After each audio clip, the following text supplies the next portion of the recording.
कारण बापाचा आणि काकाचा आशीर्वाद सदोदित माझ्या पाठी आहे. आता माझ्या आजोबांचा आशीर्वाद मिळालाय. कोणी येऊ द्या.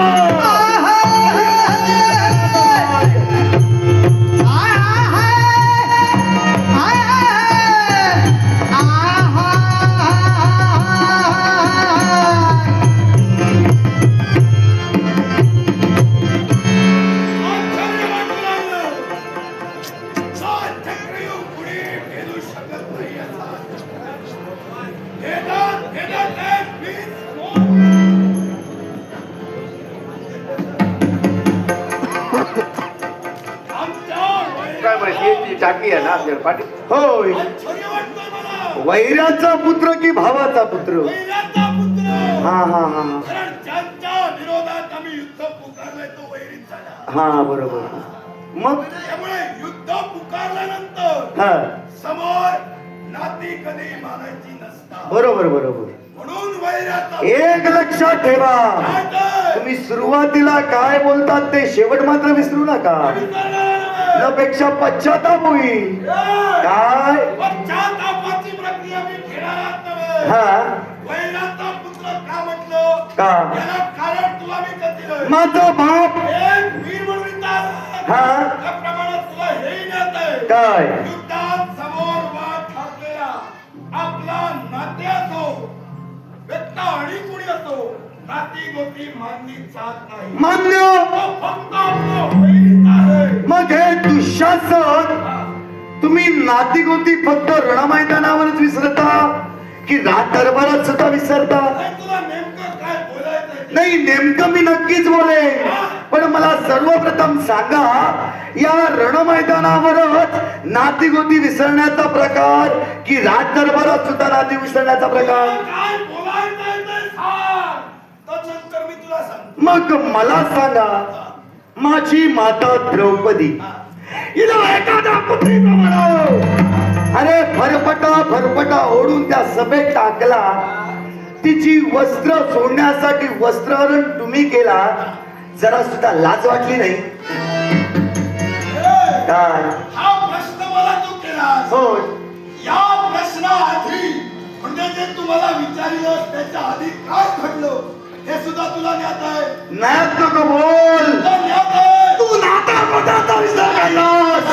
मग सांग, त्यावेळी तुझी नाती माती खात होती की काय? ए, मला सांग, काय चित्तवस्त्र प्रजली माता ती तुझ्या पित्याची कोण होती? पत्नी. मग त्यानं अगं एखादा नवरा स्वतःच्या पत्नीला पणाला लावतो, हा.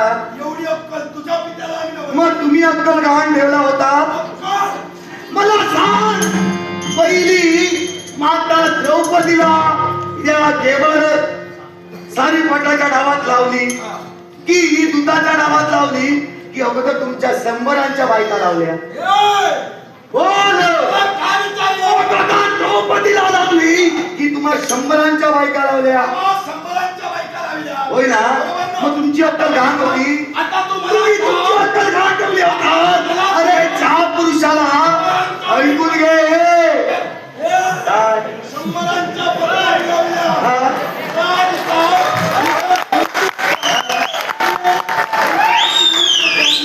मला सांग. डाव ते हरले. हा. हरलेल्या डावाचे आता डाव फडफडू नका. पण मला सांग, तू म्हणतोस की केवळ तुझ्या आईला त्या दुधात लाविलं, बरोबर? मग त्यावेळी माझ्या बापाची अक्कल नव्हती असं तू म्हणालास. मग त्यावेळी तुमची अक्कल कुठं होती? कशासाठी म्हणून? कशासाठी म्हटले? अरे तुम्ही 100 बच्चा लावला, पण पांडवांनी एकच लावली, म्हणजे त्याची योग्यता काय आहे ती तुम्ही समजून चला. आता मला सांग, हा. आम्ही शंभरांच्या बद्दल दुधात लावलो. हा. आम्ही तो दूध जिंकला. हा. आणि आता तुम्ही म्हणजे तुझ्या पित्याने आली आणि एक पत्नी लावली. हो. हरले. हो. हरलेला ज्या मी जिंकलं त्याच्यावरती जबाबदारी आमची झाली, म्हणून हक्क आमचा झाला. म्हणून हरला म्हणून त्यावर दावा पडू नका. मला सांगा, एक पुरुष म्हणून तुमची काही जबाबदारी गरज नाही मला. करत नाही म्हणलं म्हणजे पुरुष म्हणून मला सांग. मी मान चुकवली असती. हा. हरला तुझा काय करायचं ते म्हणजे तिचं वस्त्रहरण का केला तुता धरली मान्य मग वस्त्रहरणच का केला आमची मर्जी तुमची मर्जी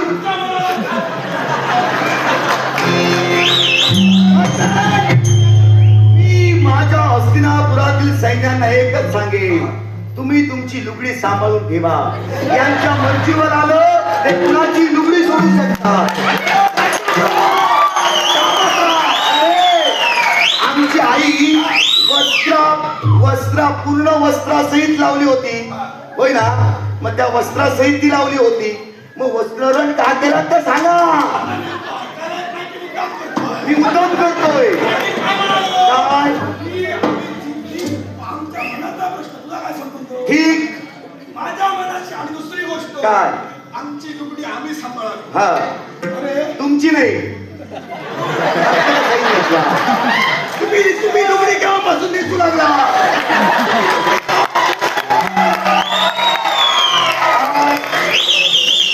तू म्हणालास कौरवांच्या बाबतीत म्हणून आमची मला स्वाभिमान आहे कौरवांचं म्हणालो नाही बाबा कान उघडे ठेव भाषाबरोबर कान जर का बंद झाले असतील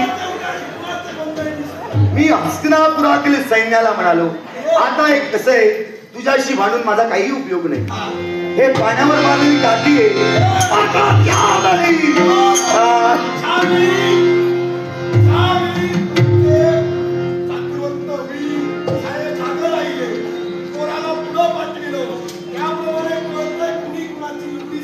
जातिवंत वीर म्हणजे तुम्ही नामर्थ रेकड घेता काय कोणतं अरे तू जातिवंत जातिवंत मग रती अर्धरती अतिरथी महारथी असे तुझं स्थान कुठचं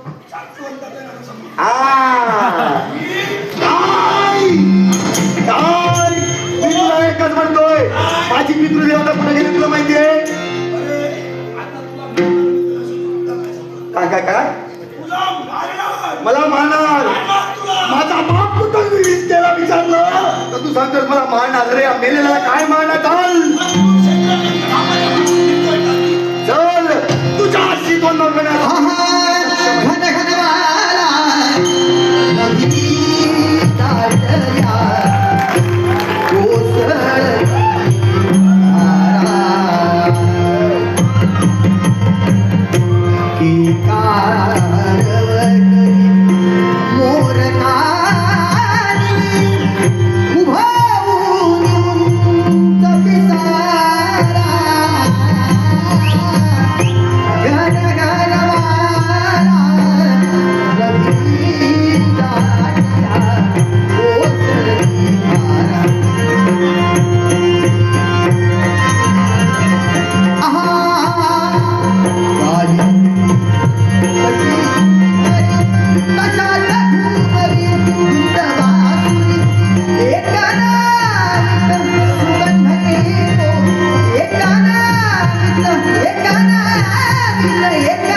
आता विनोद करण्याचा त्याचा पर्यायच नाही काय तुम्हाला शिकवलं आता तुला सोडतोय